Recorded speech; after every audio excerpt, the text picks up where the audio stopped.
I 100% support Whoopi's ability to express incorrect opinions.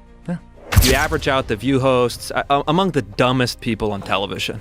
The View hosts have got themselves into hot water again after they did the very thing they purport to be against. You know, when you're a certain age, you use words that you know from when you were a kid or you remember saying, and that's what I did today, and I shouldn't have. I should have thought about it a little longer before I said it, but I didn't. And I should have said cheated. And I used another word, and I'm really, really sorry. Joe Rogan isn't one to hold back, especially when it comes to media hypocrisy. And this time, he's turned his sights on the View's Whoopi Goldberg, delivering a savage takedown after her explosive and unsubstantiated claims about Elon Musk. Following her emotional courtroom breakdown and public apology, Rogan lit into her on his podcast, calling her out for what he described as a fake performance, reckless commentary, and political double standards. I don't think Whoopi Goldberg is very smart. Sorry, we've criticized her in different contexts before, and she just, maybe smart is not the right word. She is not knowledgeable about the things that she argues about. His response was sharp, unfiltered, and loaded with receipts, exposing Whoopi's contradictions and tearing apart the media's tendency to stir controversy without consequence.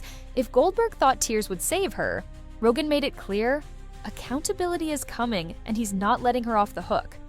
Like, I don't think she should have been removed from that show at all. Even though those ladies try to deplatform me all the time, I don't think they should be deplatformed. I think the best way to counter bad opinions is with good opinions. Whoopi Goldberg recently stirred major controversy after making a highly provocative claim on The View.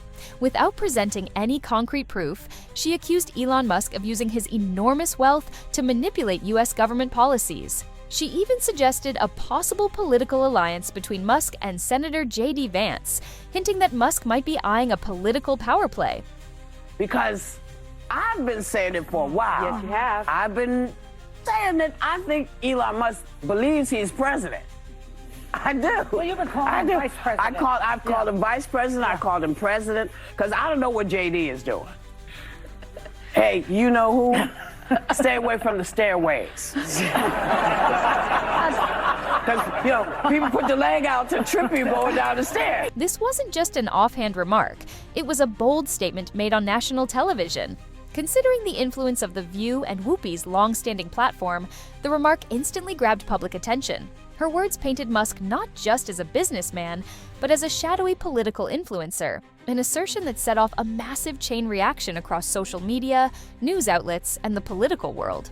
I have a question. Do stupid people get to a point in life where they realize that they're, stupid? Because this is what panic sounds like in legacy media. The backlash was immediate and intense. Social media erupted with outrage as people across the political spectrum chimed in. Some demanded proof, others defended Musk, and many were simply shocked at how casually such a heavy accusation was thrown around on daytime television. Analysts and legal experts were baffled, warning that this could have serious legal consequences. The reaction wasn't limited to just online commentary. Mainstream news outlets picked up the story, and soon enough, public pressure reached a boiling point.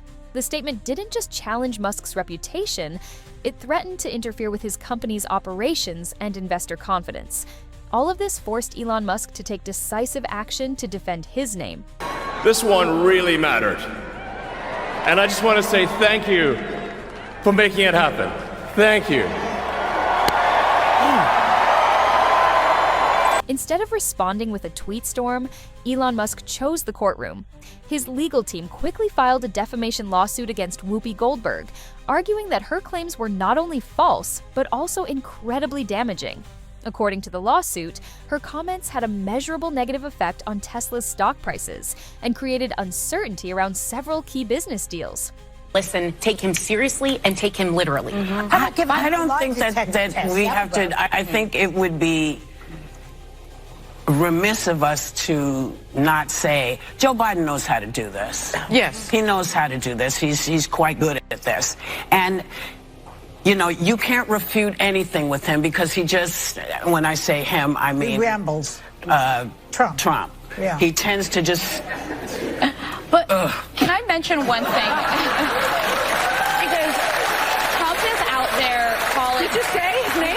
I said his name. Yeah, it was a trick and it made me do it. But I'm just saying that that Biden knows what not to do. Musk's legal team maintained that such a public and baseless accusation went far beyond personal opinion. It was reckless, harmful, and unlawful. They emphasized that a figure as prominent as Goldberg had a responsibility to be accurate, especially when discussing someone as influential and publicly scrutinized as Musk. The lawsuit signaled that Musk was taking this very seriously, and he wasn't backing down. But when you have deliberate, concerted, repeated pushing of hoaxes, you're like, wait a second, like, come on, man, this is too far. And you're supposed to be the good guys. You're supposed to, and you claim to be the good guys? I'm like, exactly. You're supposed to be the progressives. Yes, the Dems are like, oh, we're the good guys. We're the honest people. No, hang on. You can't claim to be the good guys. You can't claim to be the honest people if you're deliberately pushing hoaxes that have been debunked thoroughly. Yeah. Well, we're like even Snopes, which is a liberal thing, says it's bogus. Yeah. Like the Fine People hoax. Obama just said that on stage. In a dramatic twist, Whoopi Goldberg became visibly emotional during the initial court hearing. Witnesses described her as tearful and shaken, issuing a heartfelt apology to the judge and even to Musk himself. She claimed she never intended to cause harm or attract legal trouble, and insisted her words were taken out of context. Goldberg begged for leniency, suggesting she was overwhelmed and misunderstood. The courtroom moment was strikingly different from her usual confident on-screen persona. But many questioned whether her breakdown was genuine or a strategic move to soften the legal blow. Whatever the truth, her tears did little to stop the criticism or slow down the lawsuit's momentum. If you average out the View hosts, among the dumbest people on television. And so it's like they say the thing that people are thinking, but they say it very directly, so they expose whatever truth. But I don't think some of them are dumb. You don't think so? No, I don't think Sunny Hostin's You think it's dumb. deliberate? I think she's ideologically driven, and they have blinders on, for sure. I don't think Sunny's dumb. But Whoopi is certainly not the brightest person. And what she just said just doesn't make any sense. It's just like so silly to say. It's not a well thought out. It's like if you had an idea for a premise and it was totally baked and half baked, and you went on stage with it, and it's nothing. Just there. go for it. Yeah, there's nothing there. Sometimes comics do that. Yeah, and the other question is then, is that representative of a big constituency? I think probably yes. Well, a lot of MSNBC viewers are probably also thinking, I don't even think the MSNBC viewers. I think they're a little bit more sophisticated than that. Yeah. This is like low information, blue no matter who, like older housewives who are mad at the world. That's the appeal that Whoopi Goldberg has. Enter Joe Rogan. Never one to hold back, the popular podcaster addressed the situation head-on during a recent episode. Rogan was brutally honest, saying Goldberg's courtroom apology felt like a performance. He mocked the idea that someone with decades of media experience could make such a high-stakes claim accidentally. According to Rogan, Whoopi knew exactly what she was doing. He said her apology only came after facing real consequences, not out of sincere remorse. Rogan's no-filter approach lit up the internet once again, with many agreeing that celebrities shouldn't be able to hide behind tears once they're called out for spreading misinformation. Rogan didn't stop there. He used the moment to call out a broader issue: media irresponsibility. He reminded his audience that when you're on a show with millions of viewers, you can't just say whatever you want and expect no consequences. Especially when making claims that could affect markets or livelihoods, facts matter. Rogan argued that people like Whoopi Goldberg often rely on their platforms to make sensational statements without ever backing them up with evidence. And when those claims fall apart, they suddenly play victim. He called it a dangerous trend that's eroding public trust in the media, and it's time people were held accountable. Really had much to say until he started running for president. Then I could say everything I needed to say. My face said everything. Was the episode of you when you were on The View, and I think it was 2015 or 2006, like when you were running for president. Right.